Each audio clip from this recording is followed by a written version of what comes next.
الحمدللہ رب العالمین والصلاة والسلام علی رسول الکریم اما بعد فاعوذ باللہ من الشیطان الرجیم بسم اللہ الرحمن الرحیم کنت کنزا مخفیا فاحببت ان اعرف فخلقت الخلق صدق اللہ و صدق الرسول الکریم۔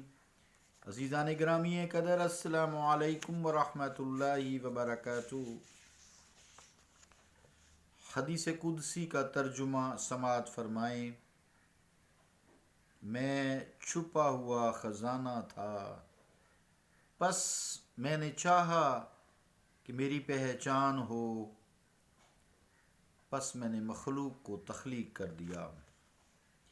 اللہ اور اس کے رسول کا قول سچا ہے جو بڑی ہی عظمت والا ہے۔ اس حوالے سے ایک شعر کی تشریح جاری تھی۔ اس حدیث کو تشریح کے حوالے سے ایک شعر جو حضرت معین الدین چشتی گولڑوی رحمۃ اللہ علیہ، جو والد گرامی ہیں نصیر الدین شاہ صاحب چراغ گولڑا المعروف چراغ گولڑا، اور آپ کے والد گرامی جو ہے المعروف بڑے لالا جی رحمۃ اللہ علیہ۔ تو شعر یوں ہے: ہوئی ذات جلووں کی مشتاق جس دم، تو بحر ہوویت میں آیا تلاطم، بنی گرچہ خود ہی وجود دو عالم، حقیقت مگر پھر حقیقت رہی ہے۔ حضرت معین الدین چشتی گولڑا شریف المعروف بڑے لالا جی۔ تو عزیزان گرامی قدر، اس شعر کے حوالے سے اور حدیث قدسی کے حوالے سے ہم اس بات کو ڈسکس کر رہے تھے کہ انسان سمیت جتنی بھی مخلوق ہے پوری کائنات میں، جو اللہ وحدہ لا شریک خالق نے تخلیق کی ہے، وہ اللہ تعالیٰ کی صفات کا اظہار کرتی ہے، اللہ نہیں ہے۔ اسی کو ہم تعینات کہتے ہیں، یا مظاہر فطرت کہتے ہیں، یا قدرت کے نظارے بھی کہتے ہیں، قدرت کی تجلیات بھی کہہ سکتے ہیں، کیونکہ اس نے کہا ہے کل یوم ہوا فی شان، کہ میں ہر لمحے ہر آن ایک نئی تجلی سے جلوہ افروز ہوتا ہوں۔ وہ ہر لمحے تجلی فرماتا ہے، پھر وہ تجلی واپس نہیں آتی۔ اب یہاں سے اندازہ لگا لیں، جب سے کائنات بنی ہے،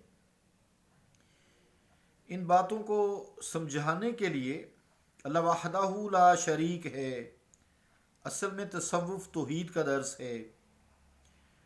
اللہ وحدہ لا شریک ہے، اس کی ذات و صفات میں کوئی شریک نہیں۔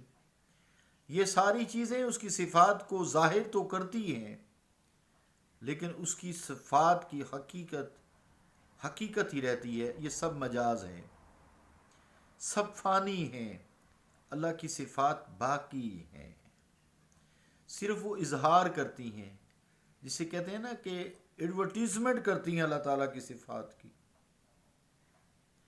تو جو شخص بھی دنیا میں کسی چیز کی ایڈورٹیزمنٹ کرتا ہے، وہ تو نہیں بن جاتا نا، وہ تو صرف اس کی اظہار کر رہا ہے، اس کی نمائش کر رہا ہے، اس کا تماشا لگائے ہوئے ہے۔ یہ چیزیں اللہ تعالیٰ کی فطرت کی، اللہ تعالیٰ کی صفات کی، اللہ تعالیٰ کی ذات کی، اللہ تعالیٰ کی تسبیحات کی، تعریفات کی، اللہ کی بڑائی کی اظہار کرتی ہیں۔ اسی کو اگر ثابت کیا جائے امواج سے، جو بات ہوئی بھی ہے، حباب سے، کف جسے جھاگ کہتے ہیں سمندر میں ہوتی ہے، اور گرداب جسے بھنور کہتے ہیں۔ دیکھیں، موجوں لہریں جو ہوتی ہیں وہ پانی پہ ایسے ایسے ایسے ایسے ایسے ایسے چلتی ہیں، تو یہ جو موجیں ہوتی ہیں نا، اس کا تعلق سمندر سے ہوتا ہے۔ حباب، بلبلے، اس کا تعلق بھی سمندر سے یا پانی سے ہے۔ جھاگ اس کا تعلق بھی سمندر سے ہے، پانی سے ہے، گرداب، بھمر، چکر. یہ چکر سمجھ آنا بڑا مشکل ہے، اللہ تعالیٰ کی توحید کو سمجھنا پھر اس پہ عمل پیرا ہونا اور مشکل ہے. تو یہ گرداب ان کا تعلق سمندر سے ہے، لیکن کوئی شخص ان کو سمندر کا نام نہیں دیتا، یہ سمندر نہیں ہے. لوگ کہیں گے بھی یہ کیا بے وقوفانہ بات ہے کہ بلبلے کو سمندر کہہ دیا یا پانی کہہ دیا یا گرداب بھنور کو کہہ دیا، تو الگ نام ہے. البتہ ان کا تعلق سمندر سے ضرور ہے. سمجھانے کی بات کر رہا ہوں اللہ تعالیٰ کی صفات کی. اور اگر یہ چاروں سمندر سے کہنے لگ جائیں، بابا ذہین شاہ تاجی رحمت اللہ علیہ، یہ جو صوفی بزرگ ہوتے ہیں نا، یہ بڑی کام کی باتیں کرتے ہیں. ان کی ایک ایک بات میں ایک سمندر ہوتا ہے. وہ فرماتے ہیں یہ واقعہ ہے کہ جو کچھ بھی ہے تو ہی تو ہے. یہ واقعہ ہے کہ جو کچھ بھی ہے تو ہی تو ہے. یہ اور بات کہ جو کچھ ہے تو، کہ جو کچھ ہے تو وہی ہم ہیں. مراد ہم تو صفات کو اظہار کرنے والے ہیں. یہ اس اعتبار سے تو درست ہوگا کہ وہ چاروں بھی پانی ہی تو ہیں، سمندر بھی پانی ہے، مگر ان میں وہ سمندر جو ایک بنیادی فرق ہے وہ صفات میں وہ نہیں ہے. سمندر میں اور ان میں ایک بنیادی فرق ہے کہ ان کی ہستی اور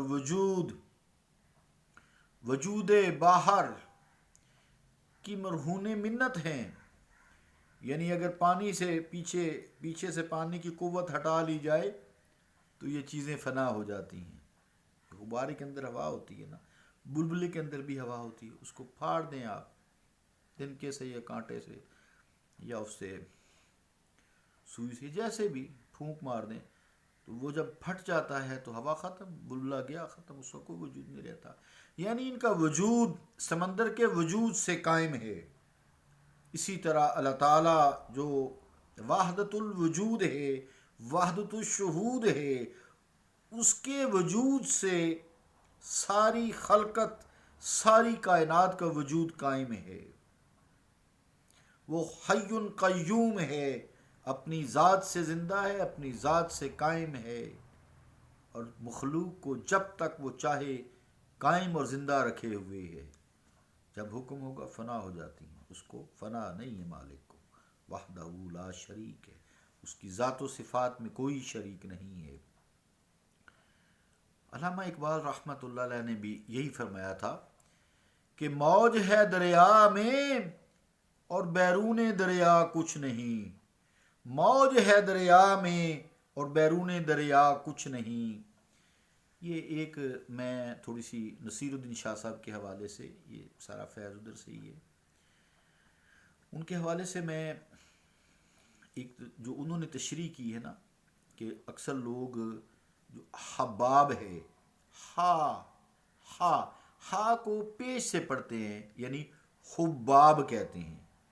وہ فرماتے ہیں کہ یہ غلط ہے، اس لیے کہ لفظ حباب عربی کے لفظ حب سے ہے. حب فَأَنبَتْنَا فِيهَا حَبًّا وَعِنَبًا وَقَضْبًا. حب کہتے ہیں دانے کو، اناج کو. تو حب چونکہ عربی کا لفظ ہے اور لفظ آب کا مرکب ہے، یعنی عربی میں حب کے معنی ہوتے ہیں دانہ، جسے گندم کا دانہ ہوتا ہے. چونکہ بلبلے کی حیت، اس کی شکل و صورت اگر آپ دیکھیں تو دانے کی سی ہوتی ہے، گلائی میں ہوتا ہے، چاہے وہ اس کی شیپ کوئی بھی ہو، لیکن اس کو گلائی ہوتی ہے. جیسے چنے کی دال ہے، ماش ہے، کوئی بھی دیکھ حب انہیں کہتے ہیں نا. حب ویسے کہتے ہیں، چلے میں تھوڑا سا یہ بتا دوں، عربی کا یہ لفظ ہے. حب کہتے ہیں اس اناج کو جو ایک فصل کی صورت میں اگایا جاتا ہے، پھر اس کو کاٹ کر تیار کر کے بڑولوں میں یا بوریوں میں سیو کر لیا جاتا ہے، پھر اسے لوگ کھاتے ہیں. جیسے چاول ہیں، دالیں ہیں، گندم خاص طور سے ہماری سٹیپل ڈائٹ ہے. تو اس کو کہتے ہیں عربی میں حب، فَأَنبَتْنَا فِيهَا حَبًّا وَعِنَابًا وَقَضْبًا، اس میں حب وہی ہے. تو حب سے مراد چونکہ بلبلہ ہوتا ہے، اوپر سے گول ہوتا ہے ڈھکن کی طرح، تو ساری دالیں بھی اس طرح گلائی میں ہوتی ہیں، تو اس لیے عربی میں اسے حب کہتے ہیں. تو تشبیہ ہم جو ہے اسے حباب یعنی حب آب کہتے ہیں. حب لفظ ہے نا، آب لفظ تھا حب آب، پانی کا دانہ. بلبلہ ہوتا ہے دانہ سا لگتا ہے نا، تو حب آب یعنی پانی کا دانہ کہتے ہیں. اس لیے حباب زبر سے پڑھنا چاہیے، حباب نہیں کہنا چاہیے. اسی طرح جیسے گرداب ہے، بھمر، اصل میں یہ تھا، تھوڑی سی آج الفاظ کی ترشیح ہو جائے. آب گردند، گردند پھرنے والا پانی، چکر. تو اصل میں کیا تھا؟ آب گردند یعنی پانی کا چکر. تو اس کو نام پڑ گیا گرداب، گردن سے گرداب مختصر ہو گیا نا. جیسے حب آب پانی کا دانہ، حباب ہو گیا. تو ادھر یہ ہو گیا کہ اصل میں جو تھا آب گردند تو بن گیا گرداب، مختصر ہو کے کثرت استعمال سے. تو یہ اضافت اسے ہم کہتے ہیں، اضافت کے طور پر یہ استعمال ہوتا ہے. آب گردن کی بجائے گرداب بولا جاتا ہے. اس طرح عام ہے، مثلا شبنم ہے جو اصل میں نم شب تھی. نم شب یعنی شب ہوتی ہے نا، تو اس میں نمی سی پڑتی ہے. آج کل خاص طور سے آپ دیکھ سکتے ہیں. تو رات کی جو نمی ہے یہ تراوت ہے جسے کہتے ہیں، تو اس کو پھر شبنم پڑ گیا. مگر اسے کہتے ہیں اضافت مقلوبی سے نم شب ہو گیا نا، یعنی شب کی رات کی تراوت. تو اسے بنا دیا گیا شب نم، تھا کیا نم شب، تو بن گیا شب نم بنا دیا گیا. یہ نصیر الدین شاہ صاحب نے ان الفاظ کی تشریح کی ہے. میرا خیال ہے آج الفاظ میں کافی تشریح ہوگی، 12 منٹ ہو گئے ہیں. تو انشاءاللہ تعالیٰ اسی کو آگے کنٹینیو کل کریں گے. ابھی تھوڑا سا ٹائم لگے گا، تب پھر ہم نیا چیپٹر شروع کریں گے. صلی اللہ تعالیٰ علی رسول خیر خلقہ محمد وعلی آلہ واصحابہ اجمعین برحمتک یا